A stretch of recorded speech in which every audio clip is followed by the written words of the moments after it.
Hello दोस्तों, भाइयों, कैसे हो आप लोग। मैं आपका अपना सूरज अवतार the real scope YouTube channel से, और आज मैं आपको बताने जा रहा हूँ अमेज़ॉन प्राइम की एक ऐसी सीरीज़ के बारे में, ऐसी मूवी के बारे में जो मतलब डरा देने वाली है। बिल्कुल हॉरर कॉन्सेप्ट है। तो हाँ दोस्तों, मैं बात कर रहा हूँ छोरी 2 के बारे में।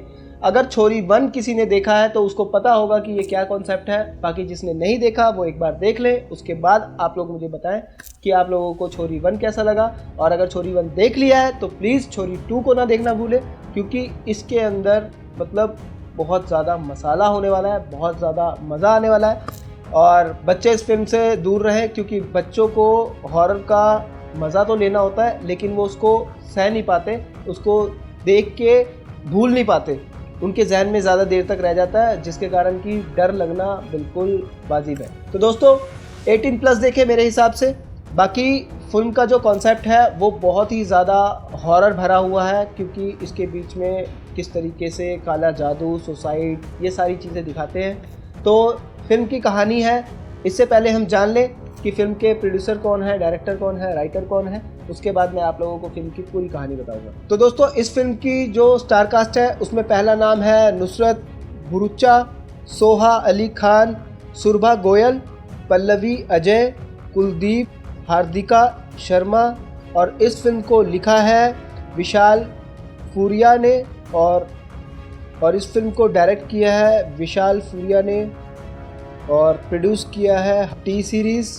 बाकी दोस्तों और भी बहुत सारे प्रोड्यूसर्स हैं, भूषण कुमार, विक्रम मल्होत्रा, कृष्ण कुमार, ये सारे टी सीरीज़ वाले ही हैं। बाकी ये फिल्म जो है वो 11 अप्रैल को आने वाली है। और साथ ही दोस्तों ये जो फिल्म है ये हिंदी लैंग्वेज की फ़िल्म है, और राजस्थानी कॉन्सेप्ट है इस फिल्म का, क्योंकि ऐसी जो चीज़ें होती है वो ऑलमोस्ट मेरे हिसाब से राजस्थान में बहुत ज़्यादा होती है। इसलिए इस फिल्म के जो डायरेक्टर थे, इस फिल्म के जो प्रोड्यूसर थे, उन्होंने डिसाइड किया कि हम ये सारा हॉरर कॉन्सेप्ट जो है वो राजस्थान में शूट करेंगे, क्योंकि राजस्थान की जो हवेलियां हैं उनकी बहुत बड़ी केमिस्ट्री है। राजस्थान की हवेलियों में मैंने भी सुना है, मैं भी गया था राजस्थान, और मैंने देखा कि वहाँ की हवेलियों के अंदर बहुत सारे रहस्य जो है वो छुपे हुए हैं। और राजस्थान में बहुत सारे मर्डर केस, रेप केस और भी बहुत सारी चीज़ें जो होती है, सुसाइड केस बहुत ज़्यादा देखने को मिलते हैं। और जिसमें से कि एक बहुत बड़ा जो केस दिखने को मिलता है वो होता है वहाँ के भूतों का।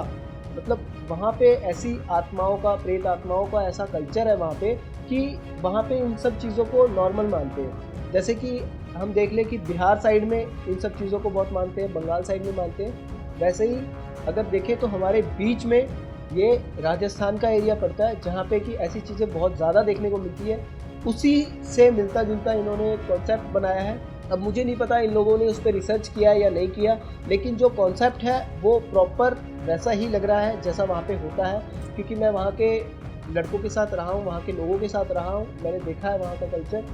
वहाँ पे मतलब अगर कोई कह सकते हैं कि अगर कोई कपल है, कपल कह लें या हस्बैंड वाइफ कह लें, कि अगर हस्बैंड वाइफ है और उसमें अगर हस्बैंड की किसी तरीके से मृत्यु हो जाती है, वो मर जाता है, तो उसकी जो वाइफ होती है, बीवी होती है उसकी, वो सती हो जाती है। सती का मतलब आप लोग जानते हो या नहीं जानते मुझे पता नहीं, लेकिन मैं आपको बताता हूँ। सती का जो रियल मतलब ये होता है कि अगर हस्बैंड आपका मर गया है, बेमौत मर गया है, कहीं गलती से मर गया, एक्सीडेंट में मर गया, कुछ भी हो गया उसके साथ, अगर वो मर चुका है तो उसकी बीवी जो है वो दूसरी शादी नहीं करेगी। वहाँ पे ये है कि वो अपने आप को त्याग देगी अपने पति के लिए, मतलब वो भी अपनी जान दे देगी कि मेरा पति मर गया है, अब मुझे भी मरना है। चाहे तो अगर बॉडी मिल गई है तो अगर हस्बैंड की लाश जलाई जा रही है तो वो उस अर्थी के ऊपर बैठ जाएगी जाके कि मेरे हस्बैंड की लाश के साथ मुझे जला दो। नहीं तो अगर उसको ऐसा कुछ पता लगता है तो वो सुसाइड कर लेगी, डायरेक्ट वो कुएं में कूद जाएगी और मर जाएगी। मतलब इस लेवल तक वहाँ पर ये पतिव्रता को लेकर ये पागलपन है।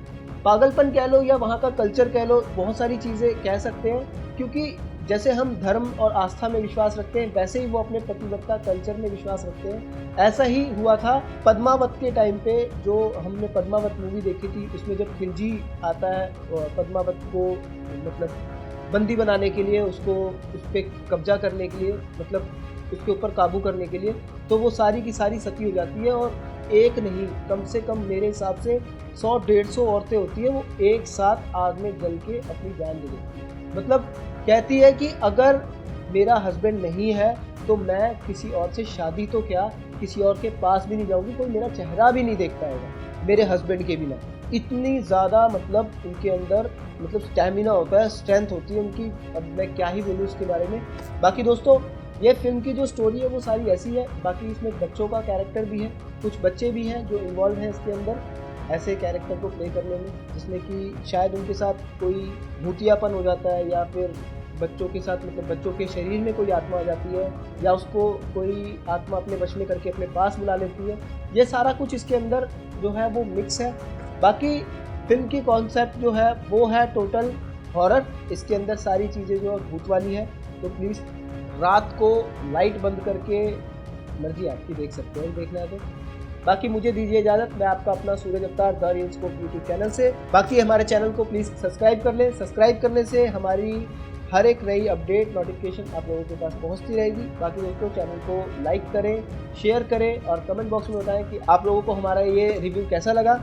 और प्लीज़ बेल आइकन को प्रेस कर लें, जिससे कि हमारी हर एक नई अपडेट नोटिफिकेशन आप लोगों की स्क्रीन पे सबसे पहले शो होगी। और इससे हमारा मोटिवेशन भी बढ़ता है यार, हम भी काम करने में थोड़ी सी और ज़्यादा एफर्ट लगाएंगे, मेहनत करेंगे। फिर मिलता हूँ एक नए कॉन्सेप्ट के साथ। गुड नाइट, शुभ रात्रि, शब बखैर, आदाब। Thank you.